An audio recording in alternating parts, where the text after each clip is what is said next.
Hola a todos, welcome back to MetaFit MetaMind podcast, a podcast in which speakers, leaders, entrepreneurs, and influencers come in and share their journey on how they've gotten to this place in their life while also normalizing those conversations between mental and physical health and wellness.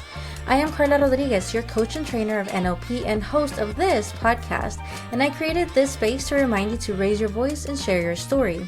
And as your guide, I am here to create a pathway to let go of all those limiting chains behind and use this platform to empower and create awareness, purpose, and expansion in your life. You can follow us on Instagram at MetaFit MetaMind Podcast, or you can follow me at Coach Carlita. Please rate, review, and subscribe on Apple Podcasts or wherever you listen to your favorite podcasts. And if you're watching this on YouTube, make sure to like the video and subscribe to the channel. This week's been a little slower in terms of events, but there are still some really exciting things and updates that I want to share with you and all the things that are happening in MetaFit MetaMind. So the first thing is that I'm officially announcing my next masterclass. It's happening on May 30th, and it's all about hypnosis. I had originally scheduled it for previous week, but there's some family things that we are attending, so it is going to be May 30th. So be ready for that. And if you've been curious about what hypnosis actually is, not what Hollywood makes it look like, but the real, powerful, grounded work that helps you rewire your thoughts and deepen your connection to yourself, then this is for you. We're going to talk about how it works, what it is not, how it does not work, and how you can start using it on your own in your life or work. The link to register is going to be in the show notes, so go check that out after this episode, okay? I'm also super excited to share that the first official hypnosis certification training is happening this November. It's going to be the 14th through the 16th. It's the first cohort, yo, and it's so exciting. There's something special of being part of this original group. And so if you're someone who's curious about how to help others to go deeper, move past those blocks and step into your real transformation through language and the unconscious mind, this is the right room for you. That's right. And yes, something amazing is in the works as well with Women Without Limits movement. We're bringing the Power Summit this September, and we've locked in a venue. It's so exciting. More details are coming soon as I get them, but just know that it's going to be a total full body, yes, kind of experience. It's going to be a 1 day experience. That's as much as I know right now. Yes, I'm on the board, but we're getting all the details. So, if you want to know more about Women Without Limits movement and you want to donate, you want to be part of volunteers, let me know. Send me a message and I will give you all that information as well because you could be part of this experience. As always, if you enjoy this episode, I would love it if you could leave a review, share it with someone, or just tap that follow or subscribe button. It's going to really help the show grow and show up on more platforms like Apple Podcasts or Spotify or wherever you listen to your favorite podcast episodes. So let's talk about today's guest. I'm so honored to share with you and introduce you to Hien Nguyen. We were connected through a mutual friend, and from the first conversation I had, I could tell that there was something powerful about him, a powerful story, a life changing story.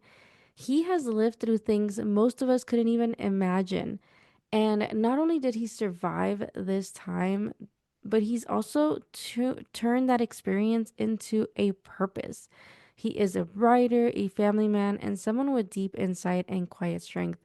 You would not guess what he's been through just by meeting him, but his story is one of resilience, of healing, and the kind of perspective that stays with you long after you hear it. So, he has his book coming soon, and while I don't know the exact release date, I know it's going to be something special. I can't wait to get my hands on that book. And so, with that being said, let's get into today's episode. All right. Thank you so much for being here on MetaFit MetaMind podcast. I'm so excited for today's episode because I have someone very special who grew up in an interesting time and he has so much insight and inspiration and knowledge and wisdom. Thank you so much, Hien, for being here. Absolutely. Thanks for having me here. Yeah, and at first I wasn't sure, what your story was about. But once I heard that you are working on a book, I was like, yeah, I have to have him on. I think he's someone that we need to hear from and that, like I said, we can learn from. So let me start with this question with you. In your words, in your own thoughts, or like, how things have gone in your life. Who is Hien? That is the reason why I asked you when you send me the question. That's a tough question. It is, but I Because love it. actually, I look at it every thing. I look at it in a philosophy way. So the question, who you are, in terms of philosophy, that's a tough. Sometimes I ask myself that question. But anyway, I look into it. Go down to earth a little bit.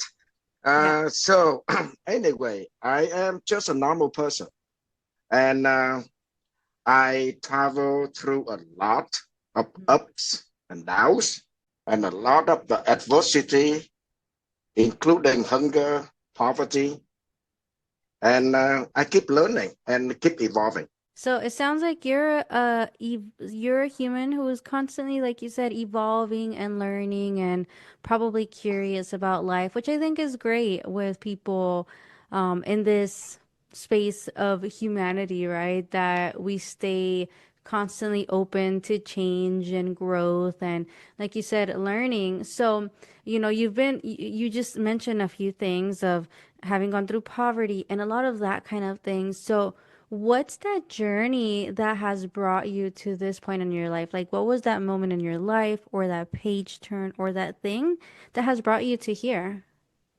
That is a very long story, Mm-hmm. but I'll try to summarize it. If you need more, just ask me, and We'll if you do a need to part two if we need to. cut it off, then cut it off. So quickly, I grew up during and after Vietnam War. Briefly, Vietnam was divided in two parts, the North and the South, in 1955 under the Okay. Geneva Convention. So the Okay. North is controlled by the communists. The South is supported by the U.S. government. So unfortunately, I belong to the South. Okay. And in 1975, the North took over the country. They won the war. Wow. Okay. Yes. Yeah. So my dad was in army, high rank officer. So he moved around a lot. Mm-hmm. The family followed. Mm-hmm. So And he was I in the grew up army for the US or for Vietnam? from Vietnam, the Okay. South. Yeah, Okay. and then the Yeah, South because you said you were part Army. of the South, right? The South Yes. Territory. Okay. Yeah.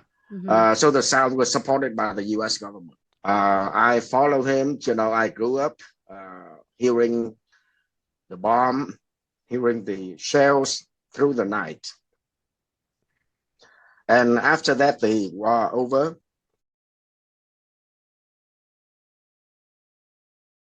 I'm sorry. No, thank you. My dad was sent to prison. Wow. By the Uh, North. yes, Mm-hmm. absolutely. Yes. Everyone has to go. My dad Mm-hmm. is high rank. So Yeah. they said it a month. So he said, yeah, let's go, get it done, and Mm-hmm. start a new life. And 1 month turned out into 10 years. Wow. And so during all these 10 years, your dad was in prison? Correct. Mm-hmm. And where were you and your siblings, your Uh, mom? um, I have seven siblings, including myself. Mm-hmm. I am the oldest. I was 11 then. So you had to be the leader. You had to step up. Yes. So, we didn't have anything, Mm-hmm. nothing at all. My mom, she was just a household. So she didn't have any career or it Mm-hmm. didn't have anything. Mm-hmm. My grandparents and my uncle, they were teachers. So Okay. they didn't know what to do. They Yeah. couldn't do business or do anything. So we went to the countryside to do farming.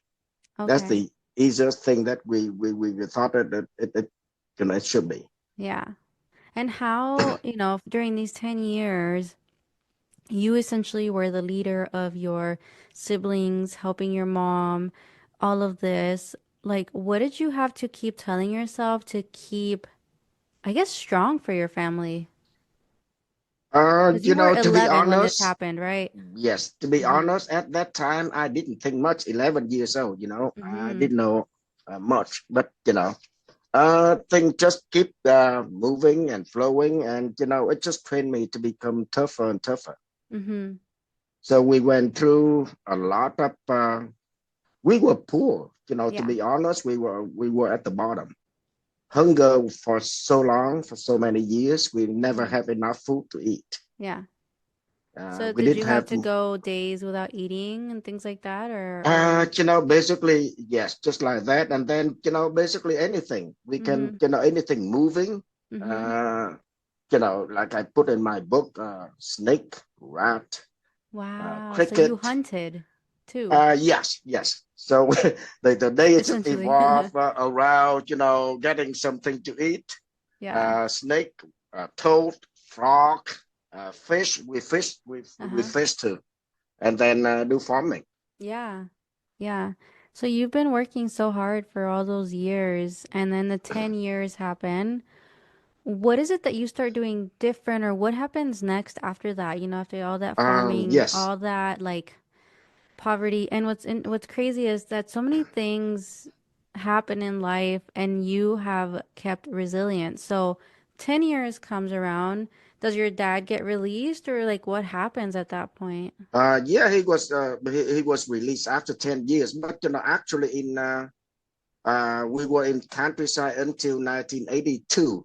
Mm-hmm. I left and I Mm-hmm. went to the city, to Saigon. Saigon is the capital of the south. Okay. I went there to start, because up to when I was 17 or so, I start thinking, what am I gonna do here? Mm-hmm. You know, Can't do there's much nothing I can here. do. Mm-hmm. And I know that I stopped school at eighth grade. But then back into that time, I said, I and actually there's a friend of mine. He was a teacher who was assigned to that countryside to Mm-hmm. teach. We became friends, very close. One day he told me that you don't belong here, Yeah. and it just clicked. Yeah. Yeah, I know that I don't belong here. So I you can't do woke up farming. to that. I had been thinking about it, Yeah. but that is just the last. You know, They took someone to like say, "Hey, yes, you can get out of exactly. here, huh?" Yeah, yes. Yeah, so you went So to in Saigon, and then what did you do there? Like, this guy who's been it working so hard in the farm, and now you're going into city life. actually, before that, my mom left. My mom was there, so Oh, okay. she had a cafe, Mm-hmm. just a small cafe, just for the laborer. You Uh-huh. know, like Yeah. tiny. It's not, when we talk about a cafe, you think about something like nice, and no, just for the laborer there. Okay. In a very complicated area in Saigon. Mm-hmm. So I went there to help first. And back into that time, a lot of people, you heard about boat people, they Mm-hmm. tried to escape Vietnam. So I tried. I tried. The first time I got caught, and it was Yeah. I was put in jail for 6 months because I was like young, and I was Wow. very little. I didn't have Yeah. enough food, so I was very tired. I was like 18, 19 then, but I said that I'm 15, so they Yeah. just kept me for 6 months, Okay. and they So they released. didn't even check anything. They were like they Back then believed there's you. nothing they cannot. Yeah, there's Yeah. nothing they There was don't no even care. Or, confirmation. there's nothing. No ID. Driver license Yeah. back Yeah. then. So checking is no, they don't Mhm. care anyway, because there were so many people escaping anyway. So Yeah. that okay, they just caught you and they put you in jail. But Where were you trying to escape to? back then we're just trying to get out of the international water, Oh, and okay. then hopefully that's what we hope. Hopefully some fishing boats can Uh, from Thailand or Malaysia, Okay. something like that, and help us to get out of Vietnam. Oh my We God. just So you didn't really wanted have to. like a specific No, route. You just of were course not. hoping No. that someone will catch me. Yes. That's why if you have ever heard of that, like, like every time you escape, it's like 20% you Mm-hmm. will get off Yeah. or you get caught. Yeah. or the boat sink. So just Gosh. like 5% successful Yeah. rate. Yeah. So before we even keep going, let me go back. I wanted to quickly ask about, your dad and when he got out, like what was that relationship like between you and him? Like him coming back, was everybody like really obviously happy, but his experience coming back too, like in your Uh, perspective. you know, my dad is not good, Mm-hmm. to be honest. Mm-hmm. He he was abusive physically and mentally. He was a gambler. He was a womanizer. Oh gosh, yeah. So all the good things. Yeah. He had it. Yeah. So Yeah. actually, even before that, the relationship between him and myself was not that good. Okay. But I hope at that time, I hope after 10 years he should have changed. Mm-hmm. But he did not. Mm-hmm. He become even worse. Yeah. Yeah. And I think what we don't So realize is we don't talk enough about being the family member of a military person or someone who's been at war, that we see some of the I feel like we're on the tips of like on tippy toes, walking around them, we're on eggshells because we don't know if either something we're gonna say or something we do will make them react. And, there's work that they also need to do that they don't realize, hey, like this is your experience. We acknowledge it and can you work on it? But we don't always want to ask them that because they're not necessarily ready. And it's unfortunate that we love them so much that sometimes we just deal with it. And so for that's right. you, Yeah. yeah, and so did he stay at the farm like where y'all were No, farming or back he into that also time, we went? moved. We Mm-hmm. moved when he came back. We Mm-hmm. moved to a different countryside. Gotcha. Yeah. Mm-hmm. So because the one that we had before is really, really like remote. It's from like Yeah. from nowhere. Mm-hmm. There's not no civilization at all. It was just y'all, just your family.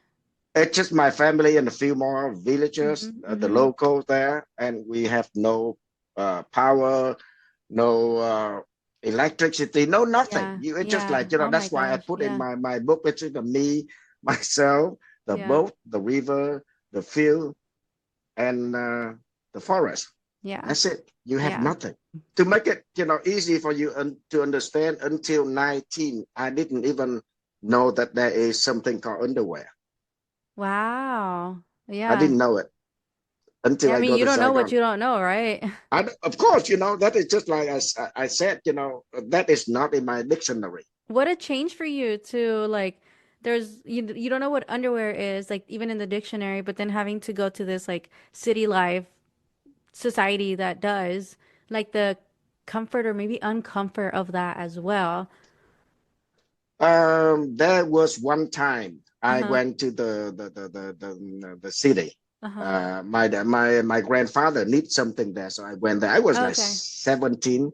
Yeah. Uh, I went there, and I suddenly felt that something odd, and I Ah. look around, and I didn't wear the slipper. Oh man. Yeah, and I look Yeah. around. What? What's wrong What with is me? this? So Yeah. you see Yeah. how you know There's so much. So it at some is. point you did get to escape. Or was it more opportunity for you to leave when you did finally leave? I was not successful Mm-hmm. in the first attempt. I tried several times more, Mm-hmm. but I couldn't get through. Yeah. So until 1992, the whole family, we went under the HO program. I'm Mm-hmm. not sure if you are familiar with that program. HO is a program designed by the U.S. government. H is a humanitarian Uh-huh. organization. Okay. So the U.S. government tried to help all the people like my dad, Mm-hmm. the one that are in the army and work Yeah. alongside with the U.S. government. So the whole family, we came here in Okay. 1992, the whole So that family. was finally your That chance is to leave. finally, yes. Yeah. And so since then to now, like what's that constant change or the journey for you to now choosing to write your book? You know, how did you know that you were ready to write this book? I thought about it. It's not really, I never thought about it because I Mm-hmm. think, I don't have the ability to write, and, I Mm-hmm. was lazy, and plus, I was busy, and, I came here when I was almost 30 already. So all Mm-hmm. my times into studying, I went back to college, and then after that, I got a Wow. job, and Yeah. I started my family when I was 40 already. So I Yeah. didn't have time to think about it. Yeah. Yeah. So one day I was meeting a customer of mine. He was a close friend too. Mm-hmm. So I talked to him about whatever I've been telling you, and he said, you should write a book. Yeah. I said, I don't know about that, but and then that It stayed idea in your just keep mind, huh? stay in my mind. He planted a Uh, seed. yes, exactly. Yeah. So one day I was in a hotel, very high-end hotel, for a business trip. Mm-hmm. And it is in Tampa Bay. And I was sitting in the bar outside, and next to the water, I saw the boat, and I listened to the water tapping on the Yeah. boat. Yeah. And suddenly the memory came back from the Yeah. time I was in the countryside, Incredible. fishing, and the sampan that I stay Mm-hmm. on it, and it's a click, and Mm-hmm. then It was time. it was time. Yeah. I was drinking, very expensive liquor, and eating steak, and Like I a suddenly whiskey think, or something. to be honest, I am a connoisseur. So Mm-hmm. I love drinking, and I know a lot, and I drink, and it's expensive, and Yeah. steak and everything. And Yeah. I said, and I, when the memory came back, I couldn't eat. I couldn't drink anything else. I just felt so bad. And so let me ask you this. What business got you into being able to drink this expensive drink and this steak? Like what did you start for I think, yourself? first of all, I think it's just me. I Yeah. am the one who enjoy, and who know how to taste, Yeah. expensive wine and Yeah. expensive liquor. And I was in sales, so Okay. I had to take customer out. Mm-hmm. So that the two thing Yes. meet, and Yeah. creating the And like an opportunity for me experience. to enjoy. And so so you said that you started your family essentially like in your 40s and your college, your education, learning the ways of the US right after you moved and going to school. What was that impact for you there? What do you mean by the impact? Yeah, I like don't what was quite something understand. how did you know that you were gonna pursue? Because some people, so I'll tell you from the perspective of what I not necessarily experienced myself, but my family, right? They moved from El Salvador and Honduras to the U.S. and they came to do just continued to do the labor, the manual labor, I and understand. not go to school. So for you, how did you know that Uh, I'm gonna do college or I'm gonna do education of some I kind? see. I see. Because like I said, all my family, Mm-hmm. the background, my grandfather, my Oh, you did say, yeah, they were teachers, yeah, right? they were our teacher. Mm-hmm. So we are kind of in an educational Mm-hmm. family. Yes. So I think that's already in the blood. Mm-hmm. And then I saw that. So of course, I don't want You to had the came example. here and, start doing labor. It's already there. Because I've Yeah. seen my father, I've seen my uncles, I've seen my grandfather, they are Yeah. teacher. Yeah. So So you I had the think, examples. You had someone to model. yes, exactly. That's awesome. Exactly. That's really Yeah. awesome because Yeah. I have questioned many times like people come to this country for opportunity to do something different and sometimes they don't use that opportunity. So I think it's so amazing that you did. I mean, you had the models, right? You had the great examples of someone's already doing the education or Yeah. the education Exactly. Yes. teaching, Yes. right? But for Yeah. you, Like like a, you chose to still follow yeah. a path that Yeah. allowed you to get your education. Yeah. That's why I said, even when I was the countryside, I already feel that, I don't belong here. Yeah. Like my friend told me, you don't belong here. Back into Yes. that time, I knew that, I'm not here. Yeah. I don't belong here. Yeah. Yeah. And so now that you've been in the US, You know that this is where you belong, right? To be honest, For you in your life, for you in your life. uh, until up to this time, I think, yes, I am grateful that I am here. Hmm. But, up to this point, I think I can be anywhere Yeah. and I can still be happy. So Any cool. circumstances, uh, any condition, I can be happy. Yeah. So that is the main thing that, I want to share here. Yeah. Why I got into that stage. Yeah. Yeah. And so you started writing your book Yes. and you couldn't finish that food, that steak, that drink, and you had those feelings. And then now that you've been working on this book, do you feel like you found more happiness, purpose, like this ability to have those feelings? I'm not sure if you Oh, had them yes. before, but do you feel Yes. like you access it more easily?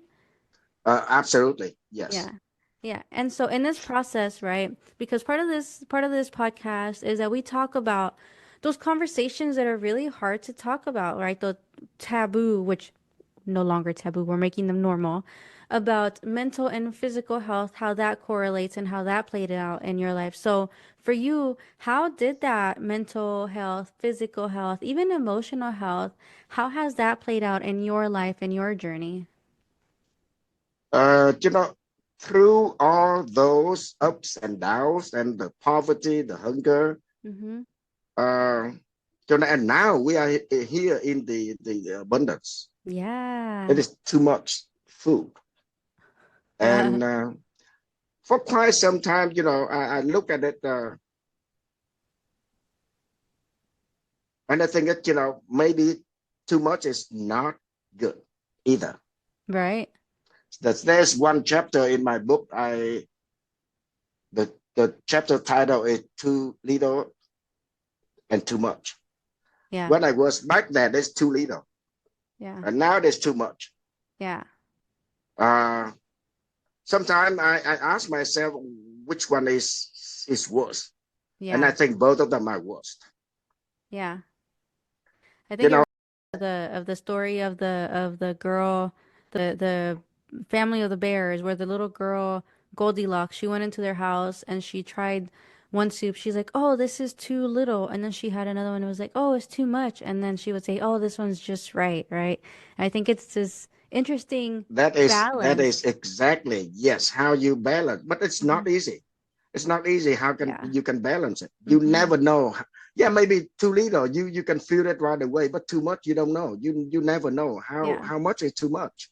Yeah. For example, you have like 10, 15, 20 pair of shoes. Is it too many yet? Hmm.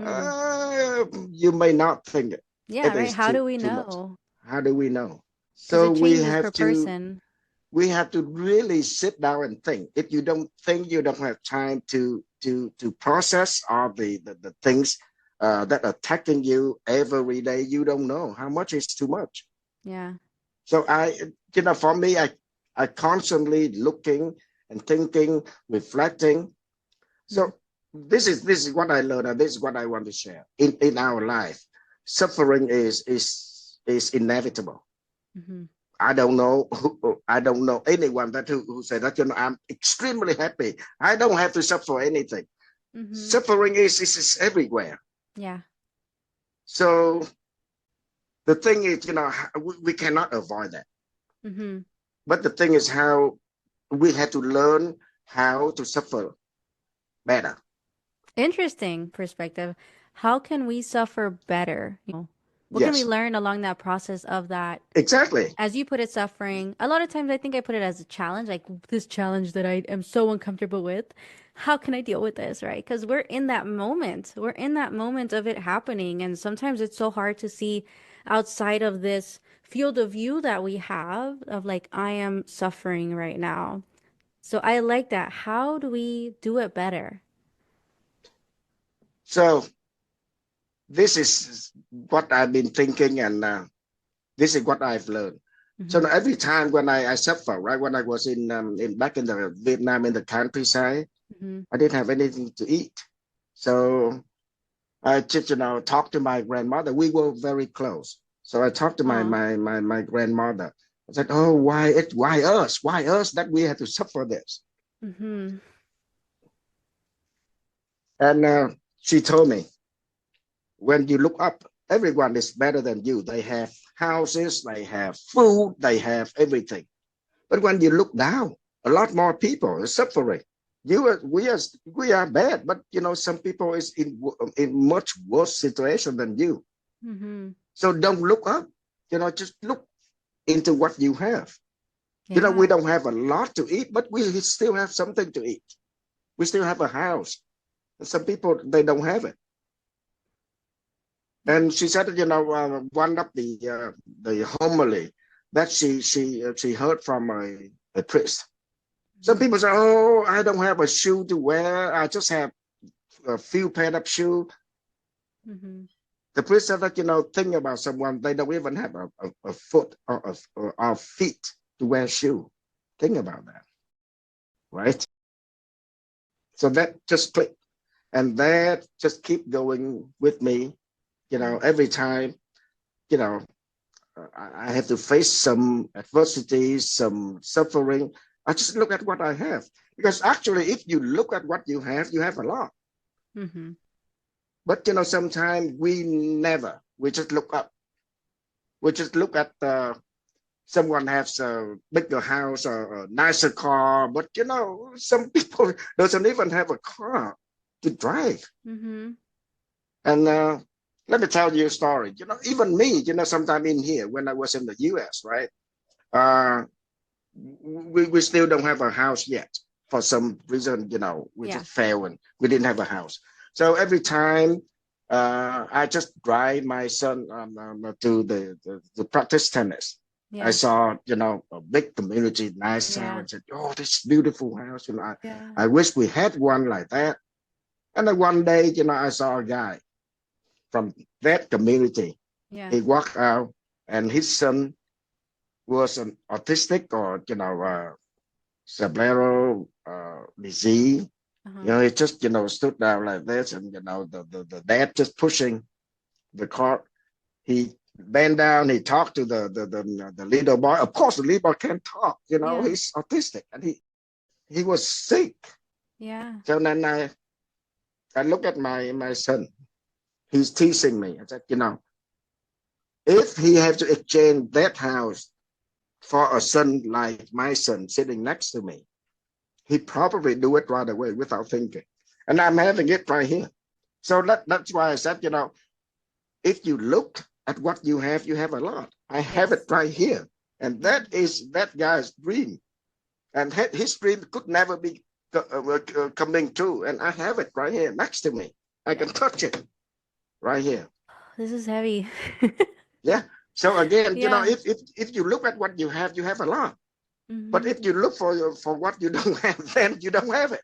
Yeah, and it's crazy. Like I remember growing up and my aunt worked for this. She used to be a model back in her day. And my aunt used to work with her in Beverly Hills. She would clean her house, take care of her house, her pets and everything. This lady would be so I don't want to say unfair. She would behave in a way that wasn't treating my aunt super well. But she lived in such a nice house in Beverly Hills, and she lived alone. And a lot of times in that area, there was times where we would take field trips to go see these mansions. Like, oh my God, look at this house. Oh my God, look what these people have. Oh wow, these rich people, right? And I think sometimes when, like you said, we're looking up or we're looking for that bigger house or that bigger car, we have to be careful of that feeling behind it, right? Is it envy? Is it like, oh, like hate? Or like what is it? Or instead, can we say, oh, like they have that house. I'm glad they have that house. Unfortunately for that guy, his son is autistic, and so there's a lot to deal with emotionally there. And so, like you said, we have to be grateful. And the one thing that, like you had and have, is a healthy son. And I think that's one of the biggest wealthy things we can have is our health, Exactly. Yeah. Exactly. more than Yeah. the material Absolutely.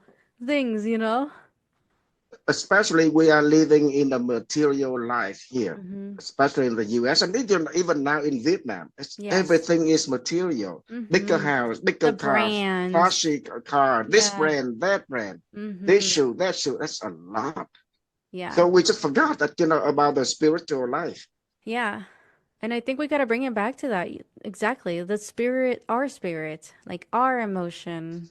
And I think that's how we're going to be able to find that too little or too much and maybe find that somewhat, right? It won't be perfect, but maybe For we'll me, find it in between there. yeah, if, I think that, finding the between, what it's called, there's terminology for it, the middle way. Yes. That's the term in Buddhism. They said the middle way is Oh, where, right there, where it is yeah. enough. Yeah. But, up to a point that, for me, everything is good.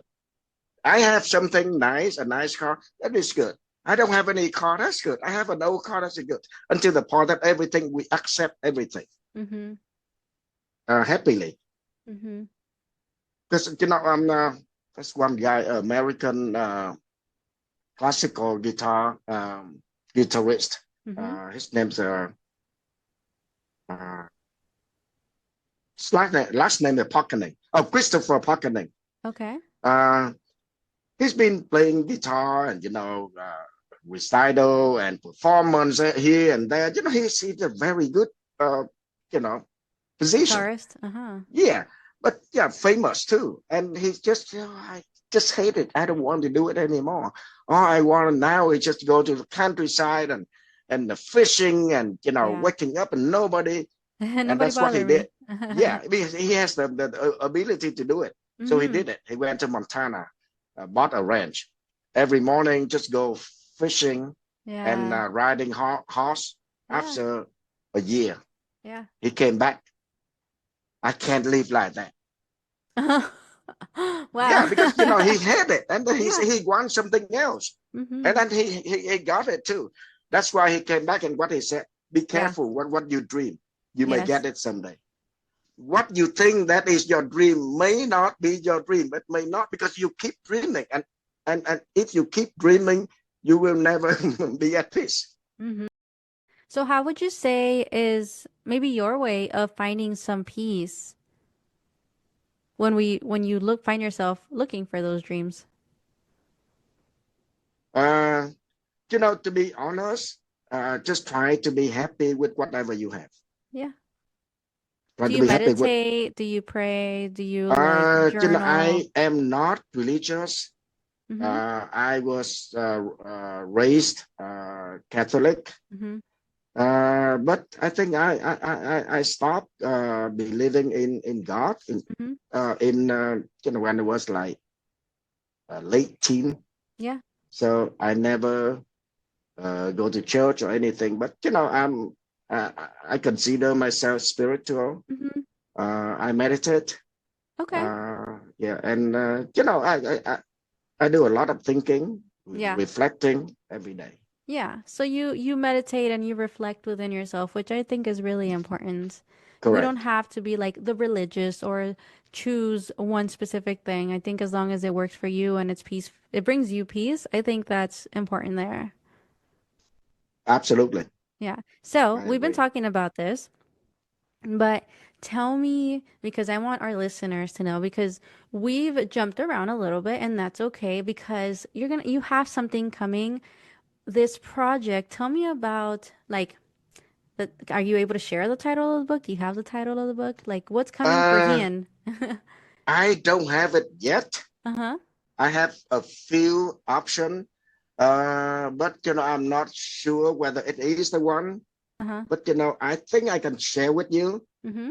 Uh, the title that I'm thinking of is uh, "The Echo Within," because I'm Mm. reflecting whatever Yeah. happening to me, Yeah. That's surviving the deep. hunger, struggling abundance. Yeah. So, the echo within, surviving hunger, struggling abundance. Yeah. So I survived the hunger, but, I'm kind of struggling with the abundant life. Right. Yeah. And so whenever he has the actual full title, when the book is going to launch, I will update you. And I know Hien's going to tell me when that happens so I can put it on one of the podcast updates. So I am excited for that to come out because I want to read it. I want to learn more in your experience because this isn't something that, I lived, my sister and my mom, they lived through a war, right? My sister was tiny, but I never lived through that. And so from me, it's like so important to learn about these historical moments, but more from the human, the person themselves versus just a historian. And I think this is going to be so, so, so magical. And I appreciate you coming on the podcast and sharing, parts of your story and how deep and emotional this got. I had to control myself to not cry um, because I got to be able to speak. But I am so grateful to you and this story. And let me ask you this. I think we may have touched on it, but one last thing. I didn't tell you about this question. What is something that you would want to teach someone that wants to learn from you?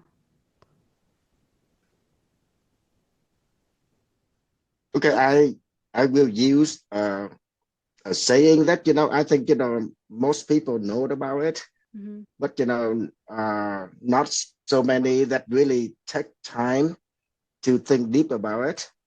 Everything happened for a reason. Mm-hmm. So I reflect into my life. Maybe when the communists took over, yeah, it lay all the way until I am here. To Mm-hmm. be honest, back then in my time, my dad and my mom talk about if they had enough money after I graduate high school, they will send me to the US to study here. That is Mm-hmm. back into when I was like 9, 10, Yeah. 11. It was not easy back then. Yeah. That is just like a dream for them. Yeah. But see, after that, everything happened. Yes. We all get on the plane and fly here. Yeah. And Yeah. a lot along the way, paving the way to this point. Mm-hmm. So, every time something happened, I said, oh, we don't know. It may be paving something to a different thing. That is Yeah. the story that my grandfather told me all the time. I just hated it back then because Yeah, of course. it is so hard, and he loved it. So he just told the story again and again. I'll Yeah. try to sum it up very quickly. There's a man who had a horse, very nice, beautiful horse. Mm-hmm. Um, One day the horse just ran away. People, oh, I'm so sorry for you. Your beautiful horse just ran away. I said, oh, okay, that's fine. Maybe not. I don't know. And then a few weeks later, the horse came back with another horse, beautiful, bigger. And people, oh, I'm so happy for you. The horse came back, and then she brought another horse for you. I'm so happy for you. You are so lucky. He said, oh, we don't know. Maybe. I'm not sure. So, and then his son, tried to train the horse, and, he was so happy, excited, and trained. And then he fell off the horse, and he broke his leg. So people, oh, I'm so sorry for you. Your son, your only son, and he's broke his leg. I said, oh, okay, maybe, I don't know. Maybe it's not a bad thing. But, and then, when the two countries, the next country and his country uh, came into war, and then his son has a broken leg. He couldn't go to war. People die everywhere. So he said, see, we never know. The good thing may not be the good thing. Yeah, we The never bad know. thing, but like, you never know. Just accept it. It may be the bad thing, but that bad thing lead to a better thing. And Mm-hmm. that better thing, yes, maybe lead to, we never know what's going to happen in our life. So just, embrace whatever you have. So now I'm living like very much, what is the word I put? In peace is, maybe a big word. I Mm-hmm. don't want to use that, but I just like to accept everything. Mm-hmm. This thing come, accepted it. Oh, okay, that's fine. Good thing. Yeah, I'm happy, but not too crazy about it. Bad thing happened. Oh, okay, just take it easy. Yeah. And that's pretty much that helped me a lot. Because Yeah. like I said, in earlier, suffering is inevitable. I don't know anyone who's not suffering. The Yeah. rich, you heard about a book or a movie titled "The Rich Also Cry." Because normally we talk about people, how lucky they are, how happy they are. We talk about material, Mm-hmm. right? We say, oh, uh, he's happy, he's lucky because he have a big house, big car, um, too much clothes and everything. But we Mm-hmm. don't know what they are suffering. Yeah. So everyone has to suffer. Like I said again, we all have to learn how to suffer better Yeah. And everything happens for a reason, right? for a reason. Yeah. And so if somebody wanted to, connect with you and, get to know you, just create a connection, how can they find you? To be honest with you, I Can they am find you on not LinkedIn? LinkedIn. Yes, I do have LinkedIn.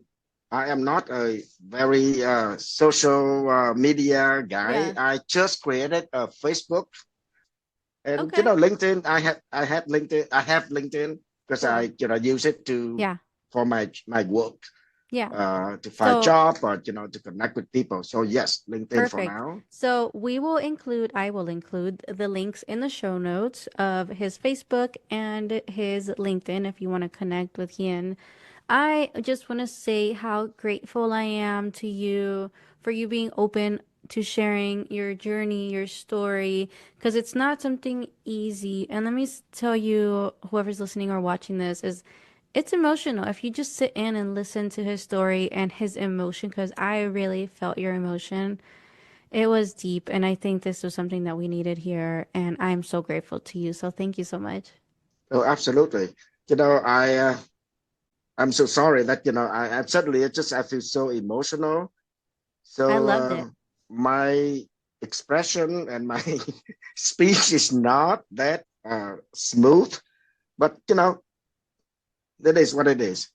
And and I'm gonna say that you have that it is what it is thought process, but I love it. I love the rawness, the realness of it, of the emotion, of how you speak, of how it comes through, because that's what people need nowadays in humanity. We need to have that vulnerability, have that ability to really connect through this, right?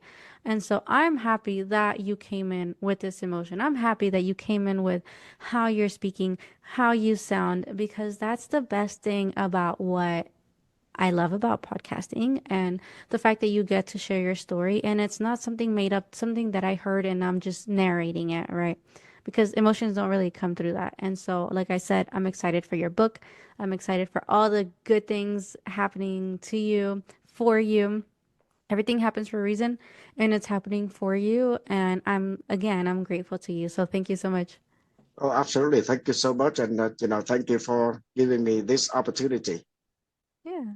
Wow, what an emotional episode and conversation that this was with Hien. Before we end, this episode, there are two big takeaways that I think I got from this conversation because there's so much, right, that we can learn from everybody. And I think I've said this one before. Gratitude, right? It's about gratitude, but it's not just about mindset. It's practice, right? Hien's story is a reminder that even when life gives us that bare minimum, or maybe even way too much sometimes, how we respond is important. Whether it was surviving hunger or navigating abundance, right? He stayed grounded in reflection and perspective. And that lesson of looking at what you do have instead of always reaching and reaching for what you don't, right? That really hits home. Like, when is enough enough, right? That's what I've said before. It's like, how do we know that we have what we want? How much are we going to dream? And yes, it's so important to dream big, but also, like I said, gratitude. And it's about practicing that. The second thing that he said that was kind of like interesting to me was that he said suffering is inevitable, but it's about how we suffer is a choice. Like, what does that word even mean to you, right? And so that part of our conversation at first was like, oh, I don't know if I agree with that, right? But It's like, how can I learn with this thought of his? And it's about learning how we suffer, how to suffer better, right? And it's a powerful reminder that it's about, for me, it's about the challenges, right? Those challenges, those hard moments in our life, they don't have to define us. It's how we move through them that does. Whether we resist it, how can we reflect, or do we surrender to this right now? And so we get to choose the quality of our experience, even in those hard moments, because we all go through them, right? So just remember that it's about how we do that, it's the choice of how we approach it. Now, before we go, I want you to remember that the hypnosis masterclass is happening May 30th. If you've been curious about what hypnosis actually is and how it works, this is your chance to experience it for yourself, and it's free to join. The link is going to be in the show notes. The first hypnosis certification training is coming this November. I'm just so excited to welcome the very first cohort into this space. Yo, come join me on this first one, right? If helping people rewire their thoughts and tap into deeper healing speaks to you, this might be for you. And the last thing is, yes, like, Women Without Limits movement is back with something big, the Power Summit. It's happening this September. More details are coming soon. Trust me, you're gonna want to be in this room. This one is gonna be so much fun. For one, I'll be there, and so is Ashton. So yeah. So if this episode has moved you in any way, it maybe made you pause or sparked something inside of you, I want you to share it with someone you love, rate it, subscribe to it, because it helps messages, especially this message, reach more people. And I appreciate every single one of you who tunes in. So, thank you for listening to this episode up to this point. I am Carla Rodriguez. This is MetaFit MetaMind podcast, where we're having conversations that we would have never had. Until next time.